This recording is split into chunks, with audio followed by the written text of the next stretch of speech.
ನಾನು ಪ್ರತಾಪ್ ಸಿಂಹ ಅವ್ರನ್ನ ಯಾವತ್ತೂ ಅವ್ರ ಪರ್ಸನಲ್ ವಿಚಾರಕ್ಕೆ ನಾನು ಓದೋನಲ್ಲ.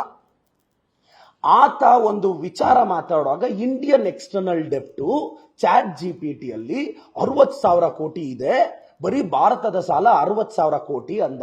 ನಾನು ಅದೇ ಚಾಟ್ ಜಿಪಿಟಿಯಲ್ಲಿ ಹೋಗಿ ಭಾರತದ ಸಾಲ 61 ಲಕ್ಷ ಕೋಟಿ ಗುರು, 60,000 ಕೋಟಿ ಅಲ್ಲ, 60,000 ಕೋಟಿ ಅಂದ್ರೆ ನಮ್ ಬ್ಯಾಂಗ್ಳೂರ್ದು ಬಡ್ಜೆಟ್.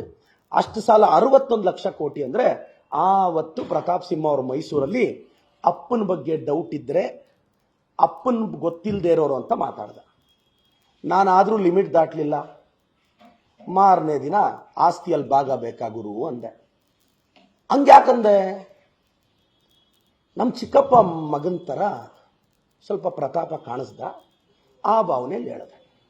ನಿನ್ನೆ ಆತ ಏನ್ ಹೇಳ್ದ, ಅವ್ರ ತಂದೆಯವರೇನೋ ಚಿಕ್ಕಬಳ್ಳಾಪುರಕ್ಕೆ ಬಂದಿದ್ರೆ ನಾನು ಸುಂದರವಾಗಿ ಹುಟ್ಟಿದ್ದೆ ಅಂತ. ನೀನ್ ತ್ರಿಪುರ ಸುಂದರನ ಗುರು, ನೀನು ಮಾತನಾಡ್ದಂಗೆ ನಾನು ಮಾತಾಡಲ್ಲ ಅಂದೆ. ನೀವು ಗಮನಿಸಿ ನೋಡಿ, ನನ್ನ ಭಾಷೆಯಲ್ಲಿ ಎಲ್ಲಾದ್ರೂ ಅಟ್ಲೀಸ್ಟ್ ಡಿಫಮೇಷನ್ ಅಟ್ರಾಕ್ಟ್ ಆಗುವಂತ ಪದನೂ ನಾನು ಬಳಸಿಲ್ಲ. ನಿನ್ನೆ ಹೇಳ್ದ ಕತ್ಲಲ್ಲಿ ಅವನು ಕಾಣಿಸಲ್ಲ ಅಂದೆ. ನಾನು ಹೇಳ್ದೆ ಕತ್ಲಲ್ಲಿ ನನ್ನನ್ನು ಯಾಕೆ ಹುಡುಕ್ತೀಯ ಗುರು ಅಂದೆ. ನಾನು ಹಂಗಲ್ಲ ಅಂದೆ. ನಮ್ಮನ್ನೂ ಹುಡುಕೋ ಅಷ್ಟು ಬರ ಬಂದಿದ್ಯಾ ಅಂದೆ.